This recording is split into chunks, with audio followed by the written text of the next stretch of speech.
Wisdom is the ability to discern and apply universal principles and values that leads to personal growth, success, and fulfillment. In today's fast-paced and more chaotic world, winning wisdom has become even more crucial. But how do we understand life if we do not learn from the wisdom of the blessed? In today's episode of Don or John Speaks, the Don himself will be sharing with us his personal life experience in our present series of Understanding Life. Welcome, Don or John. It's a pleasure to have you. It's always good to be here to talk about how people can actually understand life. Yeah. Always a pleasure doing this with Yeah, you. it's a pleasure. So, Don, I'd like to ask you, what exactly would you consider your greatest lesson in your quest to understanding life? Okay, I think one of the greatest lessons I've learned is that nobody is coming to rescue you. And that lays emphasis on the myth of external salvation. Okay. Because a lot of people think that they need someone to rescue them from the challenges they are in, that they need someone to cure them from both internal and external sicknesses that have held them back on the path of purpose. They think that they need someone to be able to save them. And for most of the times, we've come to realize that the greatest benefit of humanity is the ability of man to rescue himself. And it's just a simple principle of responsibility. Taking absolute responsibility for the outcome of your life, understanding the fact that you've got inbuilt capacity to save yourself, realizing the truism that every man is packaged with ability to actually save himself right from birth. So I learned that maybe bitterly, and it's one of the principles that actually guide my living each day of all the way. Wow, that's a very beautiful one, Don. I would like to know what particular point, at what junction exactly, did you understand, did you get to arrive at this conclusion? You know, this realization of nobody coming to save you and you having to be tough enough to face whatever comes your way. So I started living alone at the age of 13. And it's such a funny story because I just left the boarding school. Okay. Father could not continue to pay. So, and he had decided to withdraw me to a public school. But of course, in another community, Okay. I was 13. I was living with an uncle. And one of the lessons I also learned in the process of living with him is that life is going to take you through many situations. And your understanding of life will be the only thing that is going to save you. If you do not have basic understanding, you will not be able to live with other people. And if you haven't built the capacity to tolerate the other person, you will continue to run in and out of relationships, which is one of the greatest currencies that anybody can have. Yeah. You get? So I was living with him, and I didn't understand why they will be eating twice in a day. I couldn't understand. So I thought I was suffering. I didn't understand why they will be eating 3 times in a day, because we didn't have money in our own home, but we had access to food. My mother was a fisherwoman, so we had access to all the proteins that anybody can have access to. So we could eat as many times as we wanted. But the only challenge we had was money. So I got home and I reported to father that I'm not sure I'll be able to live with them. And Because they weren't eating as many times as you would have wanted. yes, it meant a lot to me, and I wouldn't want a situation where anybody would deny me that, you know. Okay. And father thought that, okay, you should be able to live alone. Then I said, yes. I just clocked 13. So father got an apartment for me, and I started living alone. But here's the story. Every 5 days, we call it every market day, he will send me 100 naira. And sometimes, because there's only one transport from my community to the place I was living, and it comes only on the market day. Okay. So I have to go, there was no phone, I had to go and wait for the boat on the market day. And each time I remember that I went there, that either father did not send anybody, or that the vehicle did not come, I knew that I had to live for the next 5 days. You had to survive. I had to survive. So I was not just going to go begging, though I would wish that as I was walking home, that I'll find 1,000 naira on the road. I'll be looking everywhere, wishing that I could actually have that. But I was not going to beg anybody. So that instilled in me that if nobody came through for you, you have to come through for yourself. That instilled in me the very first principle that anything you need in life, even if you don't have it, you can go get it. And at that point in time, 100 naira was a whole lot of money. It covers for my transportation, it covered for my feeding, it covered for everything, my gaming, covered for everything. And once I didn't have that, there's this natural instinct that we kick in, and it is survival instinct. But it is not a beggarly instinct. Okay. It is not the instinct that takes responsibility away from my hand. It's an instinct that says that you can actually solve this. And I do not want people to ask me, how were you doing it? Because I will tell you the story of sometimes that I will have to go 2 days without eating.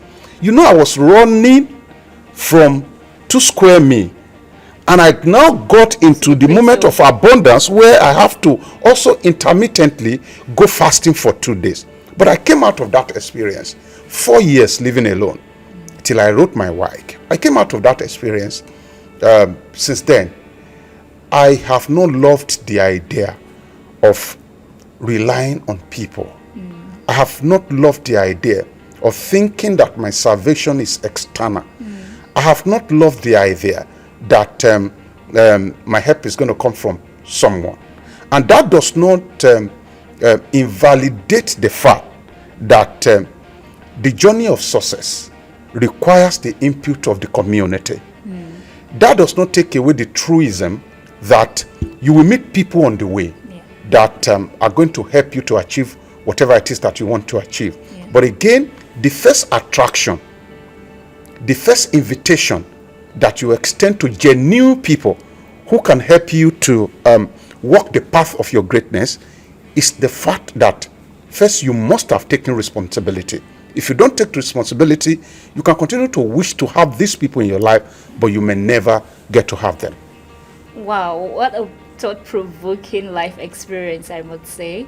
But I would love to know, if you permit me, so you had to get to the place of going 2 days without meals. Yeah, and one of the things that responsibility will teach you is the fact that the other person is not the problem. Are you sure? One of the things that responsibility will teach you is the fact that you are not hearing the conversation of the other person. You are actually hearing your own, you're using your own life experience to judge the other person, not necessarily what the other person has done. And for me, to those people who housed me, eating twice a day is the norm. It's good for them. They are growing well, and they have the basic things of life. But because I was using my past situation, living with my parent, to judge them, then I began to have issues with that. So that's one thing that responsibility will teach you, that if you look at the situation objectively, if you are not blurred by the reality of your thinking or the misunderstanding of your mind, if you are genuine in looking at issues with the willingness to take responsibility and solve whatever problems that come your way, you will see that 70% of issues will actually be solved internally. And I've often said it, that all the problems that man will get to have will be environmental. All the solution that man will get to prefer will be environmental. Environmental is external. Environmental is internal. Responsibility usually is not external. It is a product of the thought you have inside of you, that you are the solution that the community is looking for. Responsibility is the product of the mind that you develop, that you are the answer to the question that your community is asking. So once you get to that point of responsibility, it is painful, but you will begin to see things clearly. And what that has taught me is to look back and say, okay, guy, you actually run away because you were eating twice, and you run into not eating at all for 2 days, because the first instinct of man is to run from trouble, and that is why man continues to run into trouble.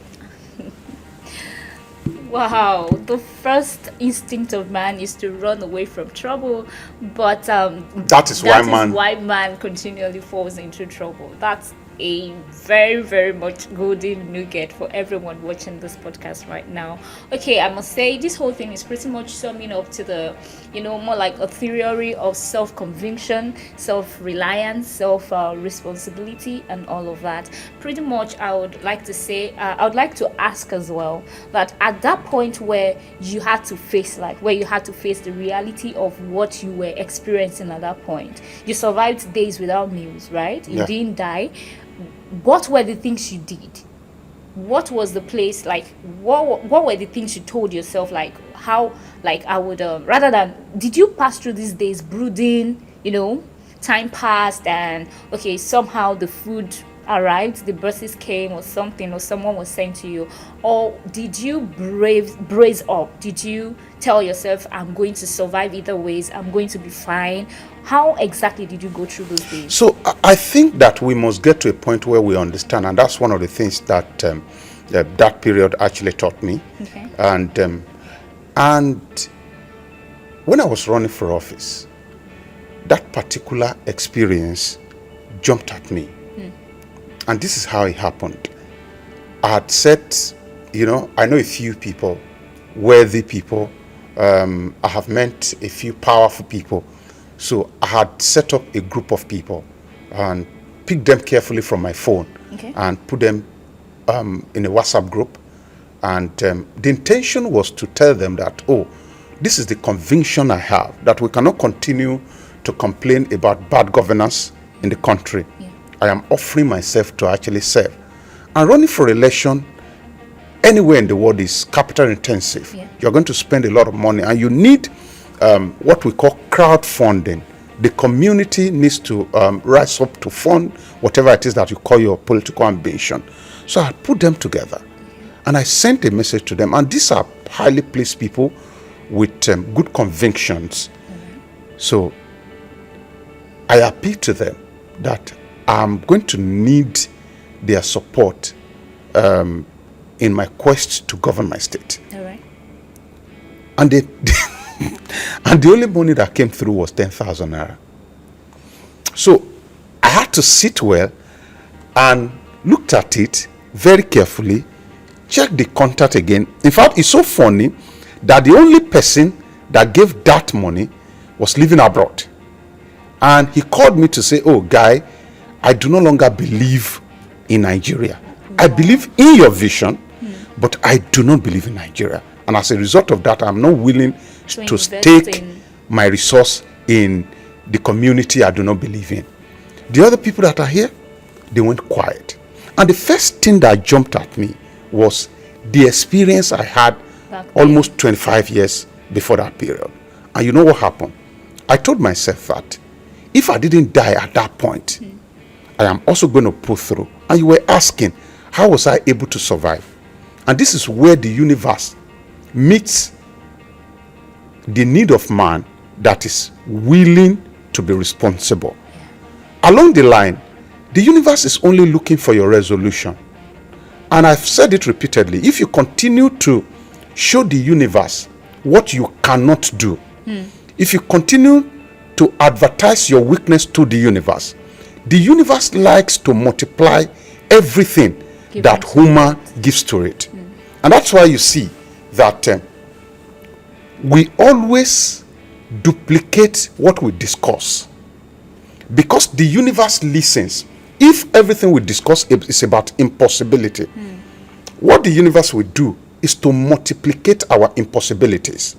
And you see that man continues to struggle as long as he continues to discuss impossibility. Because of So mindset. yes, so when the universe peeps into your heart and sees that with other people or not, you've got to a point where you're resolute, you've got to a point where you want to stake everything to achieve everything that you ever desired, the universe will send help your way. It is automatic, because people can say, oh, I have tried and it doesn't work. Working. It works at every point in time. Why it looks as if it's not work, it's like the story of my best friend, who will always walk into my living room. Okay. And I know he's very ambitious. Okay. I know he's extremely truthful. I know he gives a lot. But there's a conversation around his head that has to do that with my brother will help me. Anytime he comes around, my brother will do this. My brother will do this. My brother will do this. I never understood at that point the input of the universe in whatever it is that man becomes. But I just knew that something was wrong. Though he has a very good intention, he has a fantastic focus, but the universe is so jealous because it does not really want to share the glory of what it has made available. Because at every point in time that you think that the other person is going to help you, you know what the universe does? It takes a step backward. And that's why people just continue to struggle without result. So to drive home the question you asked is the fact that unconsciously I just believed that I was going to survive. And the universe began to plant people on the path. My friends in school, one of them that I still will not, I cannot forget, Funsho, will always come through for me without me asking. And I didn't know that it's just the forces that were beyond me that were positioning men on the path, because the universe has seen that this one is resolute to live, that this one is resolute never to beg, that this one is resolute to push on no matter whether the money comes on the next market day or not. Amazing. I was going to ask you to give us a case scenario, a particular situation you remember, of which at this point you can easily say it was the universe showing up for you, but then you already pointed okay something. So maybe this will interest you. Okay. And it actually made me cry. So I was going for a meeting. Right. My assistant Bayo was with me, and he will remember this story vividly. It was a destiny deciding meeting. And practically we were so broke. There was no money. So I had to call one of the people I worked with, Ijoma, that, I actually was going for this meeting and this. And she said, okay, I am going to get you to the meeting. And that meant that she was going to send money for fuel. So she sent money for fuel, and we bought the fuel. On our way going, there were basic things that we needed to fix. Remember, I said it was a destiny deciding meeting. So there were things that we needed to fix, but we were going. And we got to the meeting, and my friend started calling me. And this guy has one habit. Once he calls once, he will never call again until he would just believe that maybe I'm busy, I was going to return his call. So he started calling me. So I had to excuse myself from the meeting and picked the call, and I was expecting one bad news because he had never called me multiple times like that. Yeah. And when he asked me, I was like, are you crazy? On the phone, he just said, Don, how are you doing?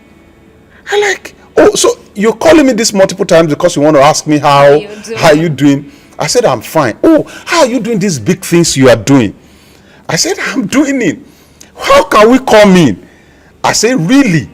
There's no, as I'm talking to you now, we do not have a space for anybody to come in. We are good, but we are in a meeting and we are expecting a few things to be fixed. I think that's just the only thing. He said, I will check my Naira account, whether I will find anything to give to you. And I told my PA to send his account to him. So I went into the meeting, and as the conversations were going, they started saying, we need this. How much is it? 20,000. We need it. How much is it? And this was you who went 30,000. No, I didn't have money. Pascal, I didn't have money. Had to take you there. Yes, I didn't have money, but I was listening to them because I could not tell them to actually stop what they were saying. It was necessary. It was a destiny deciding meeting. Yeah. So, we need 10,000. We write it down. Okay, 10,000. We need 20 to do this. 20,000. They didn't know I didn't have nothing. So my assistant had actually sent his account to my friend, Biolu. So Biolu had sent him money, and he was telling me that it has entered. Okay. So I was just, okay. By the time they did the calculation of what they needed, All right. it amounted to 190,000 naira. Okay. 190,000 naira was a whole lot of money. Yeah. So, and when I asked my assistant, how much did Biolu send? Biolu sent 190,000 naira. Amazing. Wow. When he told me, Wow. I had to collect my car key, went downstairs to weep because it was just beyond my understanding. I had many choices to have begged. And do you know the difference between, because when people hear about begging and they don't know the difference between begging and asking. There's a huge difference between begging and asking. Okay. If you meet a beggar on the road, what the beggar does is to show you the part of his body that is not working very well. So a person who begs is coming from the point of Emotions. lack, really. Okay. Oh, I do not have this. Because a beggar is actually coming to show you the hand that he doesn't have, to generate pity. Yeah.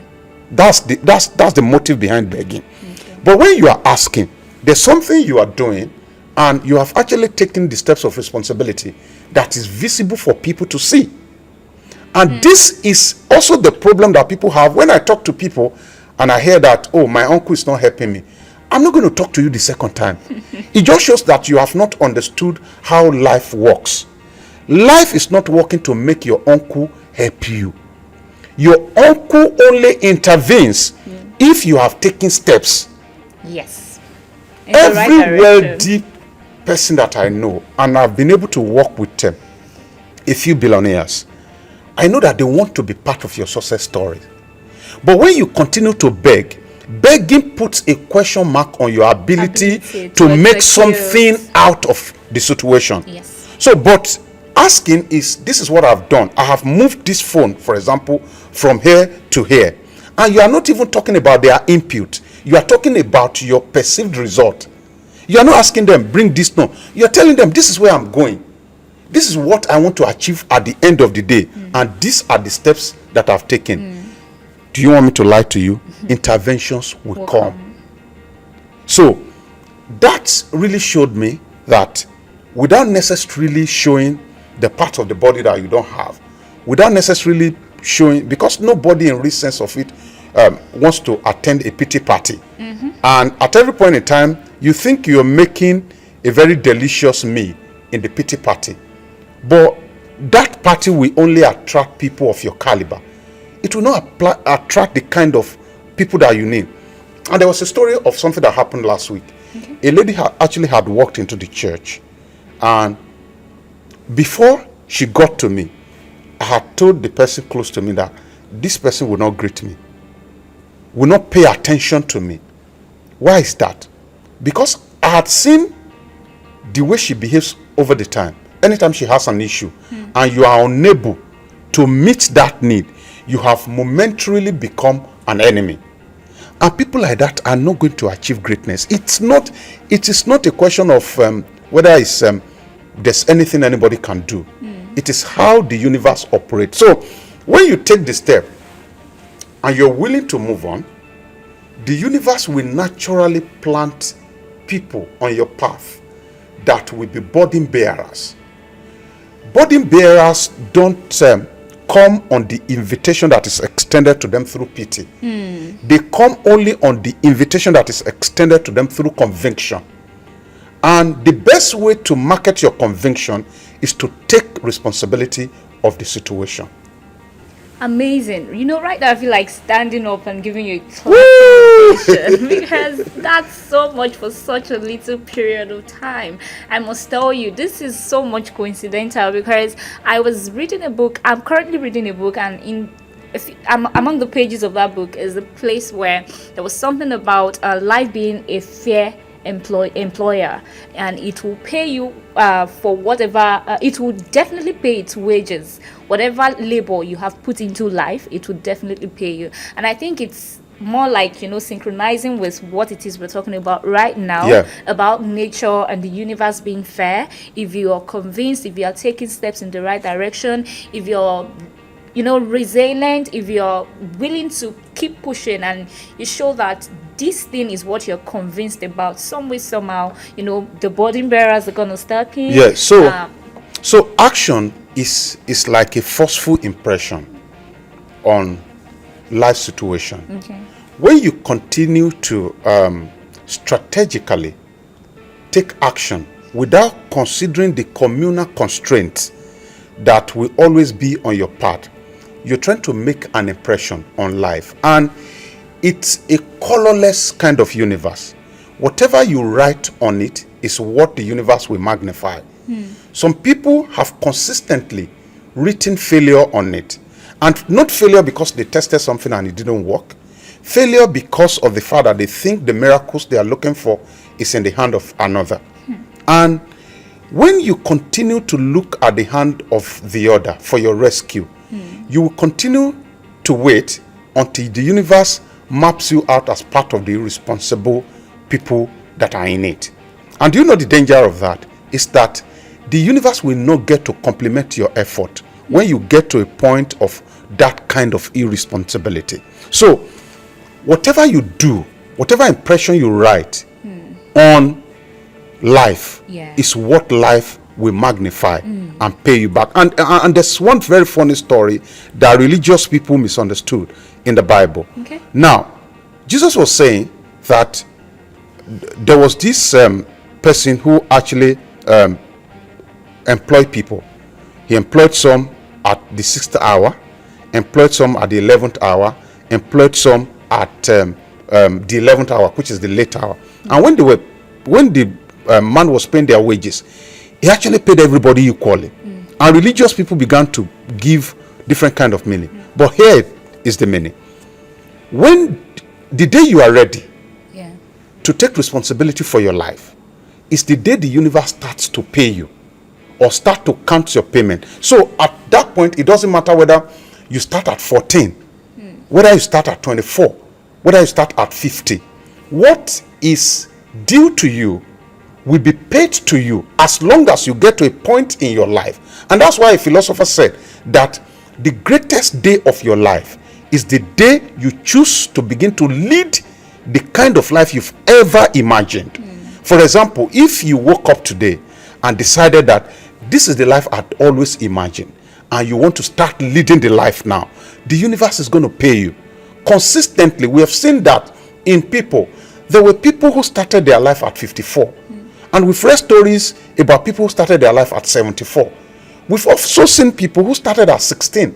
At the end of the day, you see what the universe does is to pay everybody. And this is very instructive because we're talking to a whole lot of people. You can get to a point where you think it's over. Really, it's not really a motivation. It is the reality of what people like us have seen.